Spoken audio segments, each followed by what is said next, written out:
여러분들 누가 높은 사람이 여러분의 집을 찾아옵니다.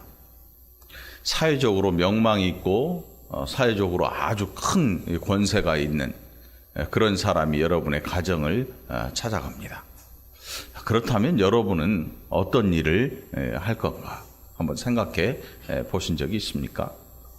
우리 집에 대통령 와. 대통령 요즘 별로니까 우리 교회 올까봐 겁나. 오지 말았으면 좋겠어요. 그 사람 다른 교회 가라. 누군가 높은 사람, 누군가 우리 집에 오면 우리 집이 유명해질 정도의 사람이 온다. 혹은 우리가 예배를 드리는 이곳에 누군가 어마어마한 유명한 사람이 온다. 혹은 예배 설교를 위해서 외부에서 목사님이 오시는데 우리나라에 아는 누구나 다 아는 그런 분이 온다 할 때 우리는 무엇을 준비할 것인지, 우리는 또 어떻게 그를 만나야 될 것인지, 여러분이 만약 집에서 준비를 한다면 어떤 일을 할 것인지 아마 정신이 하나도 없을 거예요. 정신이 하나도 없어요. 제가 부흥회 하는 교회 목사님들 보니까 어마어마 바빠요. 3일 부흥회를 하면 그 강사님을 모시러 갔다가 또 여기 모시고 와서 끝나면 또 밤에 집회가 있으면 또 호텔 아주 깨끗한데 또 예약해서 거기에 모셔다 드리고, 새벽에 집회가 있으면 새벽에 가서 또 모시고 나오고, 한 3일을 죽더라고. 아주 지극정성으로 미리 준비를 했음에도 불구하고 어마어마하게 바쁘고. 자, 여러분의 집에 그런 분이 온다면 여러분들은 과연 어떤 준비를 하게 될 것인가? 자, 오늘 예수님께서 많은 병자들을 고치시고, 오늘 본문 앞에 보면 귀신 들린 아이를 낫게 하십니다. 그리고 사람들이 그 장면을 다 봅니다. 그리고 거기에서 다 하나님의 위엄에 놀랐다. 그렇게 43절에서 기록을 하고 있습니다. 이 엄청난 일이 눈앞에서 벌어진 겁니다. 우리가 알고 있는, 우리가 요즘 TV로 보는 엄청난 일, 이건 일도 아니고 그들의 눈앞에서 귀신 들린 사람이 나음을 받고 정상적인 삶을 살게 되고, 또 죽은 사람이 살아나기도 하고, 요즘도 할 수 없는 일들을 예수님께서 그 현장에서 하신 그것을 사람들이 다 지켜보고 하나님의 위엄에 놀랐다. 누가는 그렇게 기록을 하고 있습니다. 이 무리들이 다 하나님의 위엄에 놀랐다. 그들이 다 그 행하시는 모든 일을 놀랍게 여길세 예수께서 제자들에게 이르시되, 그 많은 무리들이 항상 예수님 주변에 있습니다. 예수님이 어디에선가 제자들에게 말씀하실 때 그 소식을 들은 무리들이 항상 예수님 앞으로 다가갑니다. 우리가 알고 있듯이 벳세다 광야에서도 그랬고 또 다른 곳에서도 그랬고, 수많은 무리들이 항상 예수님이 오신다는 소식을 들으면 그 마을에 있는 사람들, 마을 밖의 사람들이 항상 예수님을 보기 위해 쫓아나왔습니다. 이유가 뭐냐 하면 거기에서 일어나는 생생한 이런 일들 때문에, 생생한 이런 일들,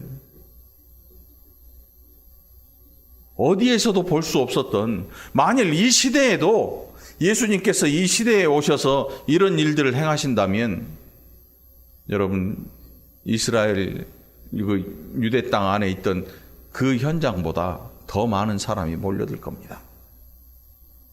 왜요? 인구 더 많고 교통 더 발달했으니까. 어제 모인 인파가 200만 명이라고 하는데, 예수님이 여기에서 병을 치료하시고 그 소식이 사람들의 입소문을 타고 SNS나 페북으로 다 전송이 되면 전 세계에서 몰려올 거예요. 전 세계에서. 비행기 타고 배 타고 야 나도 한번 보자. 200만이 아니라 한 2천만 2억이 모일지도 몰라요.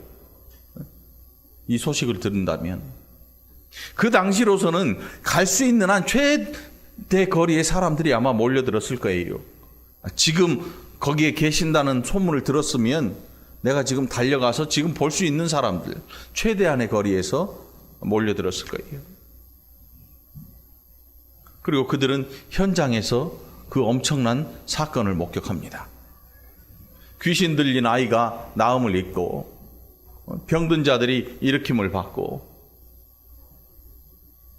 이런 일들이 일어나는 그 현장에서 그들은 예수님을 지켜봤습니다. 예수님께서 말씀합니다. 그 일 이후로 그들이 놀란 입을 닫기도 전에 예수님께서 말씀하기를 인자가 사람들의 손에 넘겨질 거야. 무슨 뜻이에요? 사람들이 나를 잡아갈 것이다.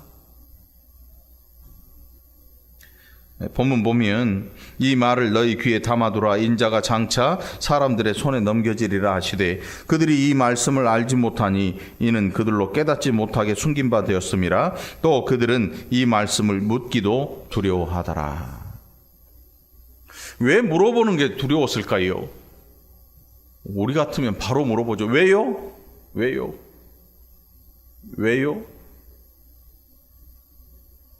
그런데 제자들이 이 말을 못해요. 왜 그렇게 됩니까? 라고 질문도 못해요.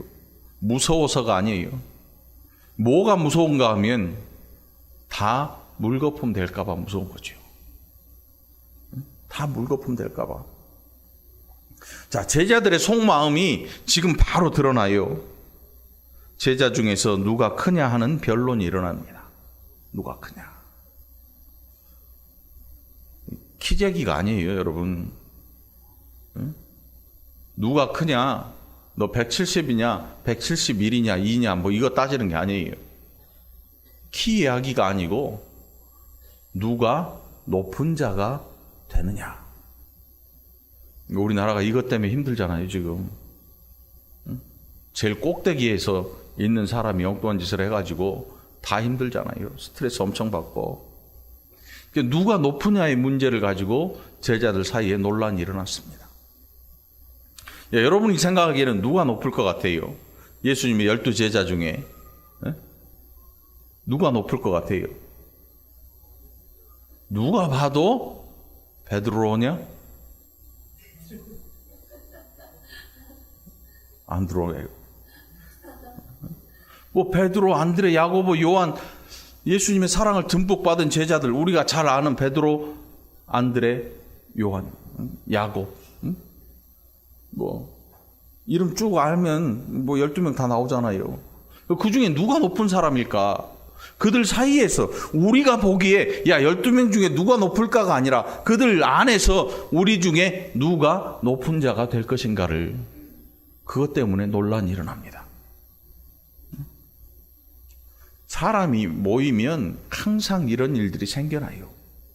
사람이 모이면 이상해요. 사람이라고 하는 이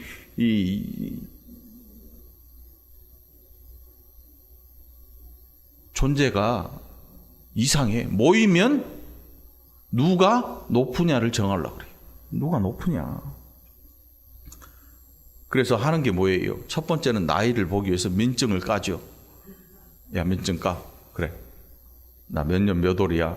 몇 년 몇 월. 나이로 먼저 시작을 하고. 자, 그럼 두 번째는 뭘로 하냐? 너 사회에서 뭐 하니? 자, 명함 까. 그리고 나중에 뭘 보여주나요? 통장 까. 다 보여주죠. 나 이런 사람이야. 나 이런 사람이야.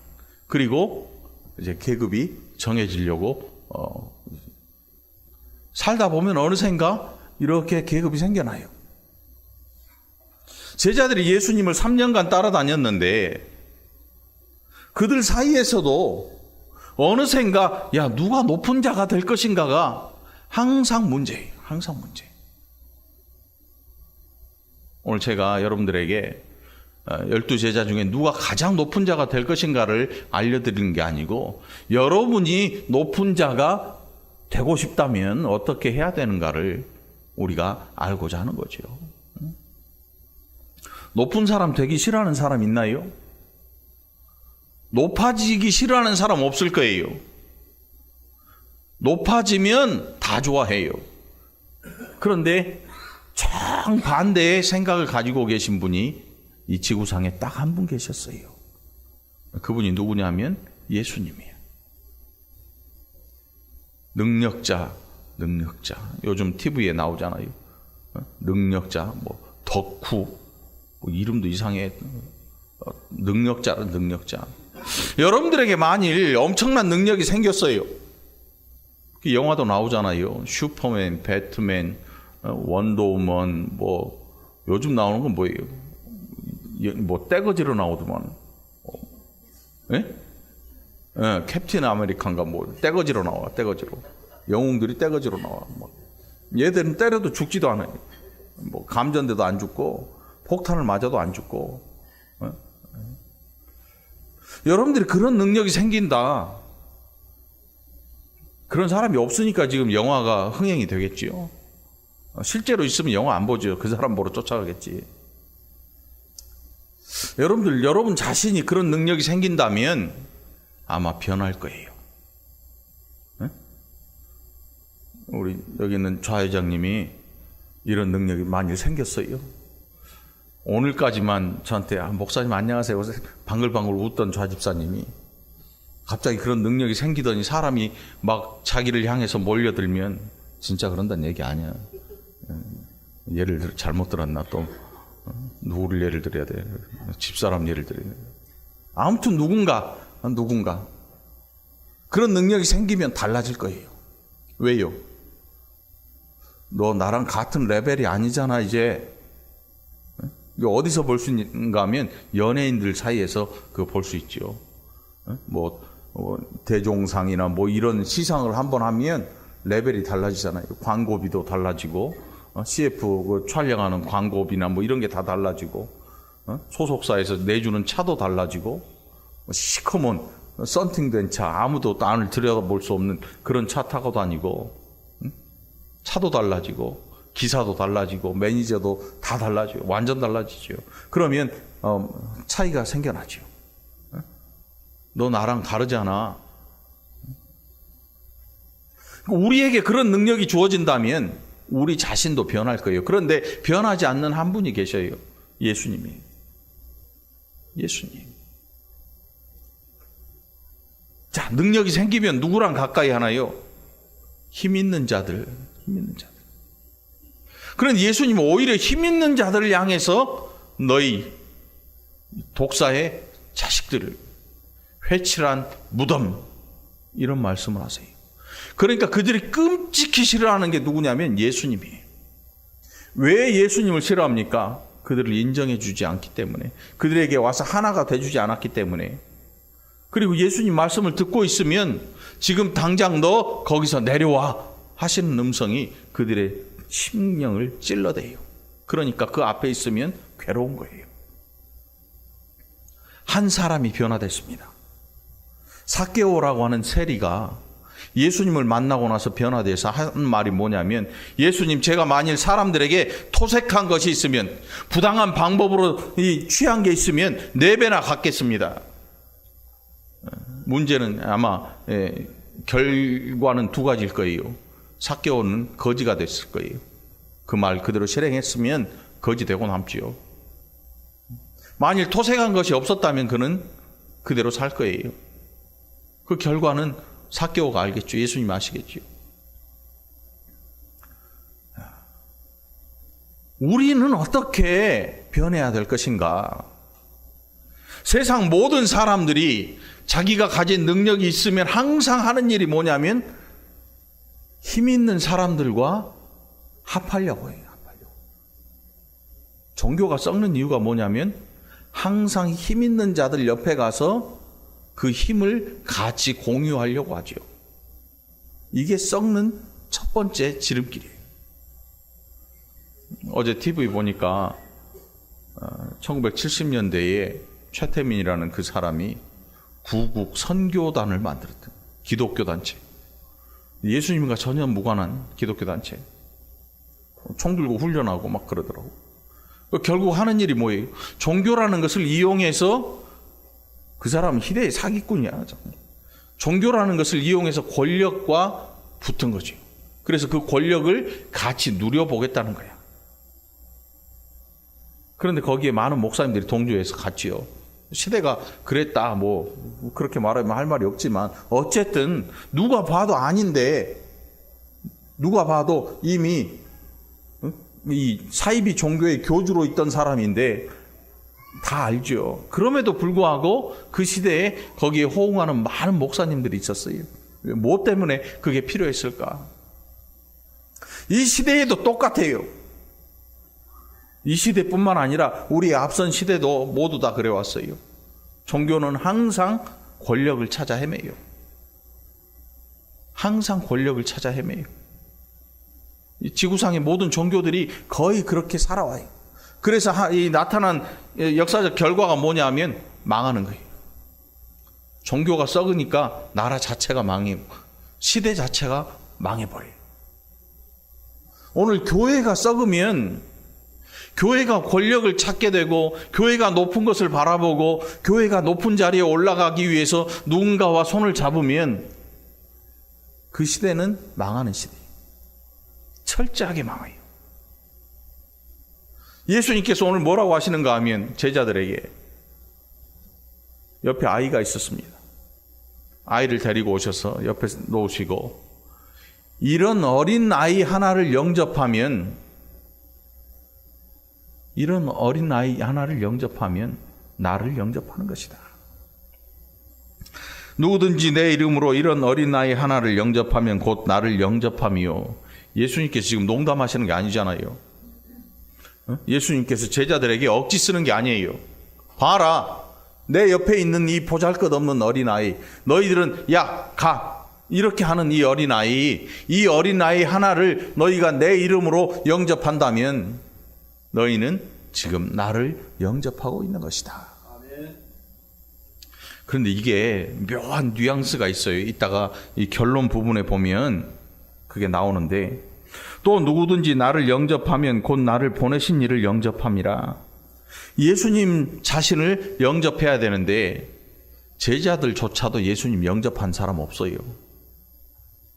제자들조차도 예수님과 함께 하면서 그들의 인생에 대한 계산을 했어요. 그래서 나온 결론이 뭐냐? 누가 높은 자냐가 나와요. 누가 높은 자냐? 예수님을 아직 영접한 사람 없단 말이에요.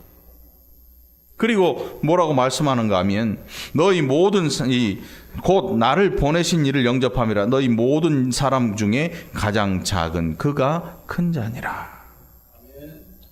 요 가장 작은 자가 지금 예수님 옆에 있잖아요. 어린아이가 옆에 있단 말이에요. 이 어린아이는 예수님에게 자기의 인생에 대해서 뭔가 요구하지 않아요. 예수님의 그 행하시는 엄청난 일을 보면서 머릿속으로 계산기를 때리지 않아요. 어떤 목사님은 저한테, 나 경찰서장하고 친척이야, 대놓고 자랑을 해요. 그냥 안다는 게 아니고 자랑이야. 누가 봐도 자랑이야. 우리 교회 구청장도 나와. 교회 시장에서 바닥에서 나물 파는 할머니가 나오시든 대통령이 나오든 그게 무슨 상관이 있어요, 교회하고. 그런데 이상하게 그런 것들 가지고 굉장히 힘있어 자랑을 하더라고. 그것 때문에 오늘 이런 일이 벌어진 거죠. 그것 때문에 엉뚱한 짓을 하는 거죠. 여러분 자신도 마찬가지예요. 만일 여러분이 교회에서 어떤 자리에 오르고 어떤 자리를 차지했느냐에 따라서 여러분의 생각하는 방향이 달라지고 여러분이 사람을 대하는 방향이 달라진다면 그건 큰 문제가 생겨나는 거죠. 예수님의 음성을 잘 들어야 돼요. 너희 중에 큰 자는 누구냐 하면 가장 작은 자가 큰 자다. 근데 그 작은 자가 어디 있냐면 예수님 옆에 지금 어린아이가 서 있단 말이에요. 그러니까 모델을 예수님께서 제자들에게 보여주고 계신 거예요. 너희들 이 보잘것없어하는 너희 마음에 티끌만치도 존재감 없는 이 어린 아이 하나를 영접하는 것은 곧 나를 영접하는 것이다. 아멘. 이게 어려운 일이 아니잖아요. 어려운 일이 아니고 쉬운 일인데도 불구하고 삶의 방향이 다른 자들에게는 이게 정말 하기 힘든 일이에요. 어린아이 하나를 영접한다. 어린아이 하나를 영접한다. 어떻게 보면 뭐 엄청 쉬운 일이에요. 그런데 하지 못할 일이 그들 앞에 주어진 거죠. 너희가 머릿속으로 누가 크냐 누가 높으냐를 따진다면 이 어린아이는 너희가 절대 영접하지 못할 것이다. 너희 중에 가장 큰 자는 이 어린아이처럼 작은 자가 큰 자가 될 것이다. 나중에 제자들이 성령을 받고 변화된 이후에 아마 이런 일을 할 거예요. 영접하러 다니죠. 사람들을 영접하러 다니고. 대접받으려 하는 자들은 어린아이를 영접할 수가 없지요. 대접받는 자들의 자리는 어디냐면 항상 상석이에요. 항상 높은 자리예요. 여러분 뭐 할 때 보면 상석에 누가 앉아요? 어디 시에 가면 시장이 꼭대기에 앉잖아요. 국회의원도 앉아있고 누구도 앉아있고 다 높은 단에 올라가서 앉아있죠. 거기에 높은 단을 바라보는 사람들, 높은 단에 오르기를 원하는 사람들은 절대로 어린아이를 영접할 수가 없어요. 근데 지금 어린아이를 영접하는 문제가 어떤 문제냐면 어린아이를 영접하면 나를 영접하는 것이다. 예수님 영접하는 것이다. 너희가 나를 영접한다면 나를 보내신 이를 영접하는 것이다. 그러니까 어린아이를 영접하는 문제는 예수님을 어떻게 대할 것인가의 문제. 이게 심각한 문제란 말이에요. 교회가 보잘것없는 사람들, 우리가 보기에 힘없어 보이는 사람들을 제대로 대접하고 그들을 대하지 않으면 인격적으로 그들을 높여주거나 인격적으로 그들을 영접해 주지 아니하면 교회는 교회로서의 사명을 상실하고 마는 거죠. 여러분들 교회에 높은 사람 나오는 거를 기뻐하지 말고 어린 아이들 또 힘없는 사람들 연약한 자들 넘어진 자들 병들고 힘든 자들 그런 분들이 이 교회에 출석하는 것을 감사하게 여기시고 그들을 영접할 줄 아는 여러분이 되기를 간절히 축원합니다. 그렇지 않으면 이 교회는 소망이 없어요. 세상하고 똑같은데 교회에 무슨 소망이 있겠습니까? 너희 모든 사람 중에 가장 작은 그가 큰 자니라. 가장 작은 그가 누굴까? 다시 말해서 예수님의 말씀은 너희 마음속에 그 계산기를 던져버리고 너희 마음속에 누가 큰 자냐를 따진 그 사람은 절대로 큰 자가 되지 못한다. 그는 작은 자가 될 수가 없다. 여러분들 오늘 적어도 이 월고 중앙교회 안에서 생활하려면 신앙생활 하려면 여러분들 스스로 작은 자로 여러분의 자리에서 작은 자로 변화되는 은혜가 있기를 축원합니다. 사회적 명성이나 학벌, 가방끈 이런 거 따지면 이 교회 안에서 있는 게 굉장히 불편할 겁니다. 왜냐하면 제가 너무 싫어하거든요. 그렇게 하는 분들을 존경할 수가 없어요. 너무 싫어요. 존경받고 싶거든, 높아지고 싶거든, 큰 자가 되고 싶거든 예수님 앞에서 여러분들이 작은 자로 변화되는 은혜를 누리시기 바랍니다. 아멘. 작은 자가 되는 사람에게 하나님이 은혜를 주실 겁니다. 아멘. 높아지려는 자 은혜 없습니다. 낮은 곳에서 섬기려 하고 작은 자가 되려 하는 자에게 하나님께서 은혜를 베풀어 주실 것입니다. 아멘. 여러분이 이 자리가 여러분의 자리가 되기를 간절히 축원합니다. 아멘. 우리 유아실에 어린아이가 많아요. 유아실에 어린아이들이 바글바글해요. 아마 저기서 예배 드리는 사람들이 힘들 거야. 예배 드리기. 그런데 여기에 나오는 예수님이 말씀하는 어린아이는 실제적인 어린아이, 사회적으로 힘이 없는 그런 연약한 자를 상징적으로 말씀한 내용이기도 하지만 실제적인 어린아이일 수도 있고 연약한 자일 수도 있어요. 그런 의미에서 우리 교회는 여러분들이 작은 자가 될 수 있는 소지가 너무 많아. 여러분들이 준비되면 할 수 있는 일이 너무 많아. 그러니까 어려운 일이 아니죠. 어려운 일이 아니야. 자, 앞뒤로 한번 둘러봅시다. 앞뒤로 한번 둘러봐요. 큰 자가 보입니까?